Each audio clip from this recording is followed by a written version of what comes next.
The Doolittle Raid, also known as the Tokyo Raid, on Saturday, April 18, 1942, was an air raid by the United States of America on the Japanese capital Tokyo and other places on Honshu Island during World War II. The first air raid to strike the Japanese home islands. It demonstrated that Japan itself was vulnerable to American air attack, served as retaliation for the Japanese attack on Pearl Harbor on Sunday, December 7, 1941, and provided an important boost to American morale while damaging Japanese morale. The raid was planned and led by Lieutenant Colonel James Harold "Jimmy" Doolittle, United States Army Air Forces. 16 U.S. Army Air Force's B-25B Mitchell medium bombers were launched beyond fighter escort range from the U.S. Navy's aircraft carrier Hornet deep in the western Pacific Ocean, each with a crew of 5 men.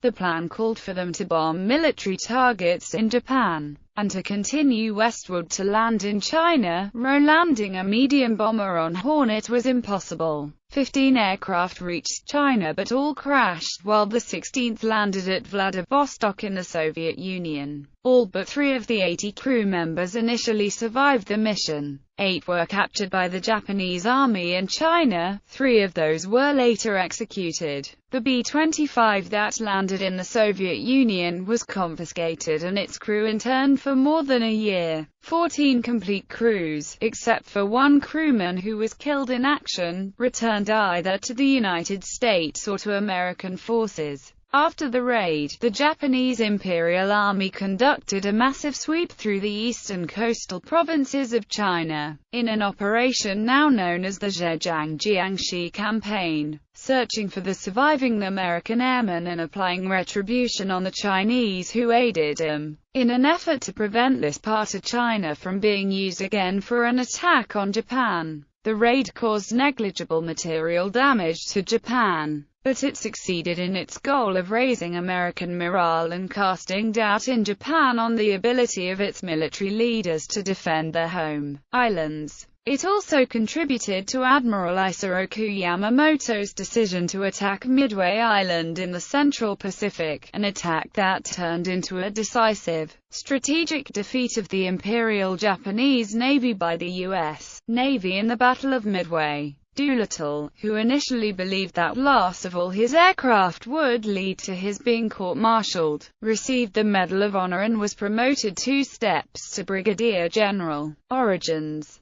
The raid had its start in a desire by President Franklin D. Roosevelt, expressed to the Joint Chiefs of Staff in a meeting at the White House on 21 December 1941, that Japan be bombed as soon as possible to boost public morale after the disaster at Pearl Harbor. Doolittle later recounted in his autobiography that the raid was intended to bolster American morale and to cause the Japanese to begin doubting their leadership, in which it succeeded. The Japanese people had been told they were invulnerable. An attack on the Japanese homeland would cause confusion in the minds of the Japanese people, and sow doubt about the reliability of their leaders. There was a second, and equally important, psychological reason for this attack. Americans badly needed a morale boost. King on 10 January 1942 that he thought twin-engine Army bombers could be launched from an aircraft carrier, after observing several at a naval airfield in Norfolk, Virginia, where the runway was painted with the outline of a carrier deck for landing practice. The attack was planned and led by Doolittle, a famous military test pilot, civilian aviator and aeronautical engineer before the war. Requirements that the aircraft have a cruising range of 2,400 nautical miles with a 2,000-pound bomb load resulted in the selection of the B-25B Mitchell to carry out the mission. The range of the Mitchell at the time was only about 1,300 miles. So the bombers had to be heavily modified to hold nearly twice the normal fuel reserves. The Martin B-26 Marauder, Douglas B-18 Bolo and Douglas B-23 Dragon were also considered, but the B-26 had questionable takeoff characteristics from a carrier deck and the B-23's wingspan was nearly 50% greater than the B-25's. reducing the number that could be taken aboard a carrier and posing risks to the ship's island. The B-18, one of the final two types considered by Doolittle, was rejected for the same reason. The B-25 had yet to be tested in combat, but subsequent tests with B-25s indicated they could fulfill the mission's requirements. Doolittle's first report on the plan suggested the bombers might land in Vladivostok, shortening the flight by 600 nautical miles on the basis of turning over the B-25s as Lend-Lease.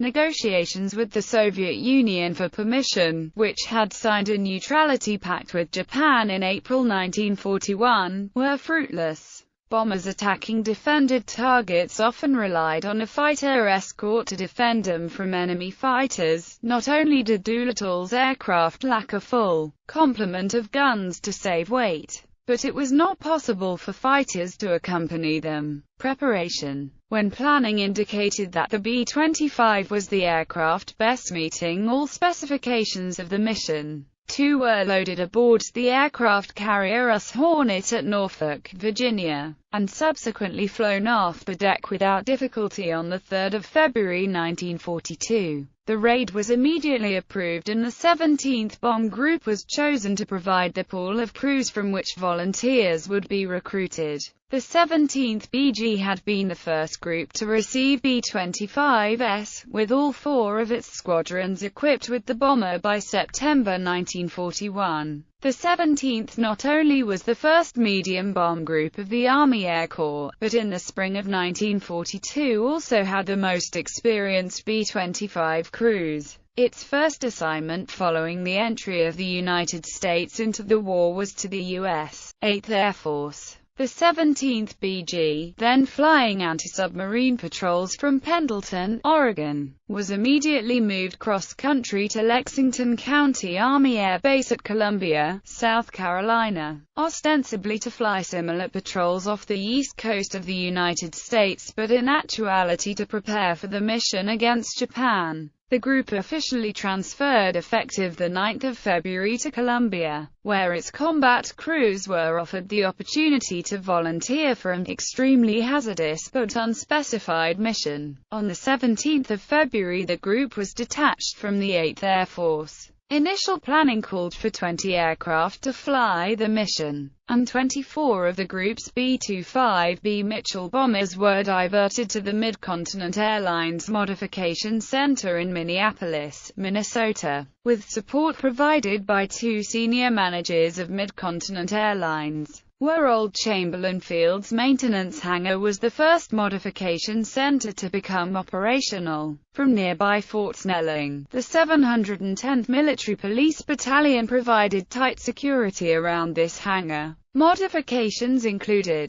removal of the lower gun turret, installation of deicers and anti-icers, steel blast plates mounted on the fuselage around the upper turret, removal of the liaison radio set, installation of a 160-gallon collapsible neoprene auxiliary fuel tank fixed to the top of the bomb bay, and support mounts for additional fuel cells in the bomb bay, crawlway and lower turret area to increase fuel capacity from 646 to 1,141 U.S. gallons. Mock gun barrels installed in the tail cone, replacement of their Norden bomb sight with a makeshift aiming sight devised by pilot Captain Charles Ross Greening and called the Mark Twain. The materials for the bomb sight cost only 20 cents. Two bombers also had cameras mounted to record the results of bombing. The 24 crews selected picked up the modified bombers in Minneapolis and flew them to Eglin Field, Florida, beginning 1 March 1942. There the crews received concentrated training for 3 weeks in simulated carrier deck takeoffs, low-level and night flying, low-altitude bombing and over-water navigation, primarily out of Wagner Field, Auxiliary Field 1. Lieutenant Henry Miller, USN, from nearby Naval Air Station Pensacola supervised their takeoff training and accompanied the crews to the launch. For his efforts, Lt. Miller is considered an honorary member of the Raider Group. Doolittle stated in his after-action report that the crews reached a safely operational level of training despite several days when flying was not possible because of rain and fog. One aircraft was heavily damaged in a takeoff accident and another removed from the mission because of a nose wheel shimmy that could not be repaired in time. On the 25th of March 1942, the remaining 22 B-25s took off from Eglin for McClellan Field, California. They arrived 2 days later at the Sacramento Air Depot for final modifications. A total of 16 B-25s were subsequently flown to NAS Alameda, California, on the 31st of March. 15 Raiders were the mission force, and a 16th aircraft, by last-minute agreement with the Navy, was squeezed onto the deck to be flown off shortly after departure from San Francisco to provide feedback to the Army pilots about takeoff characteristics.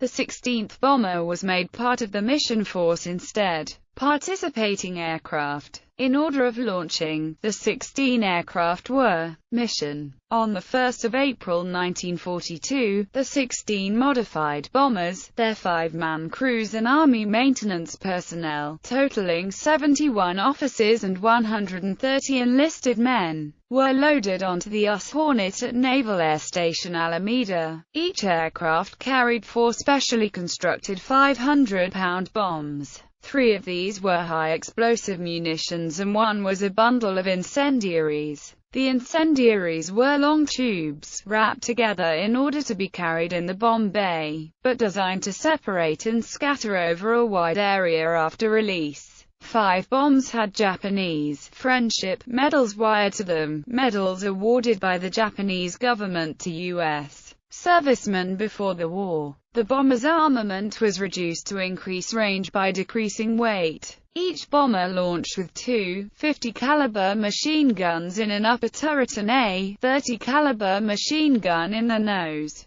The simulated gun barrels mounted in the tail cones, intended to discourage Japanese air attacks from behind, were cited afterward by Doolittle as being particularly effective. The aircraft were clustered closely and tied down on Hornet's flight deck in the order of launch. Hornet and Task Force 18 left the port of Alameda at 1000 on the 2nd of April and a few days later rendezvoused with Task Force 16, commanded by Vice Admiral William F. Halsey, Jr., the carrier US Enterprise and her escort of cruisers and destroyers in the mid-Pacific Ocean north of Hawaii. Enterprise's fighters and scout planes provided protection for the entire task force in the event of a Japanese air attack. Since Hornet's fighters were stowed below decks to allow the B-25s to use the flight deck, the combined force was 2 carriers, 3 heavy cruisers, 1 light cruiser, 8 destroyers and 2 fleet oilers.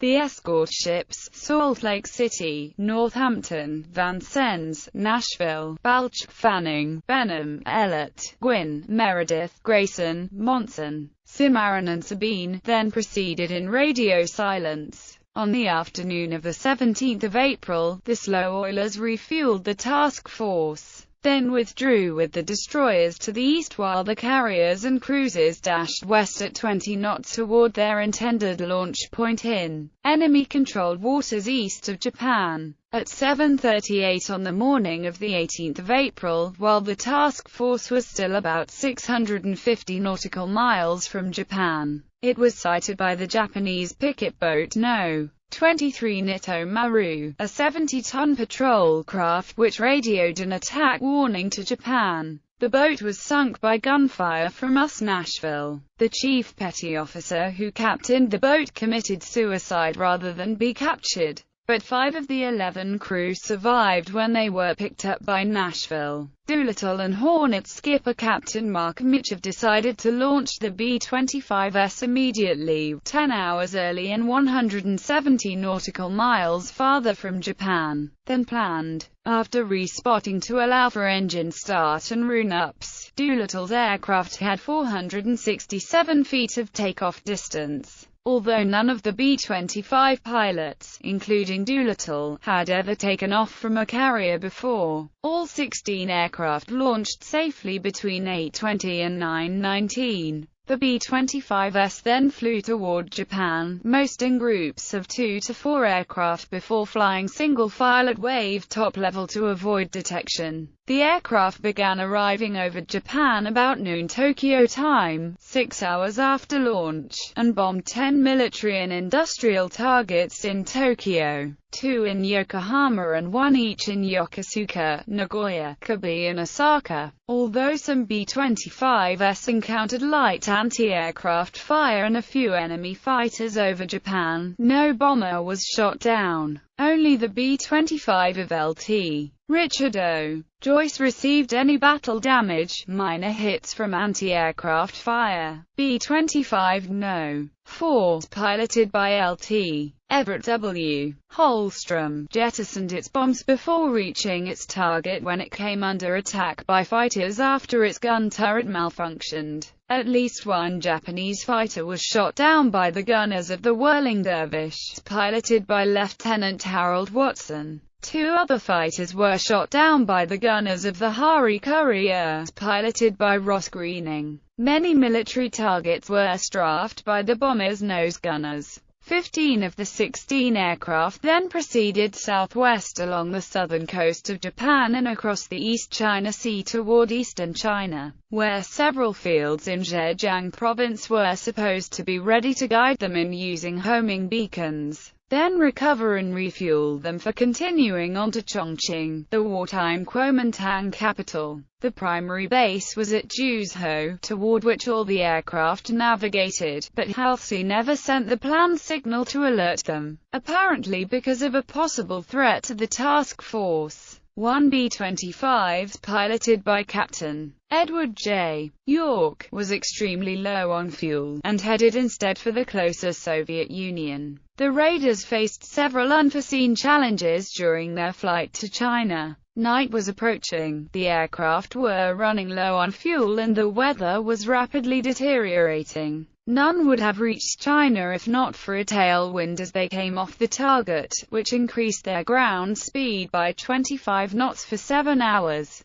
The crews realized they would probably not be able to reach their intended bases in China, leaving them the option of either bailing out over eastern China or crash landing along the Chinese coast. 15 aircraft reached the Chinese coast after 13 hours of flight and crash-landed, or the crews bailed out. The crew, who flew to the Soviet Union, landed 40 miles beyond Vladivostok, where their B-25 was confiscated and the crew interned. It was the longest combat mission ever flown by the B-25 Mitchell medium bomber, averaging approximately 2,250 nautical miles. Although York and his crew were well treated, diplomatic attempts to return them to the United States ultimately failed. Eventually they were relocated to Ashgabat, 20 miles from the Iranian border, and York managed to bribe a smuggler, who helped them cross the border and reach a nearby British consulate on the 11th of May 1943. The smuggling was actually staged by the NKVD, according to declassified Soviet archives,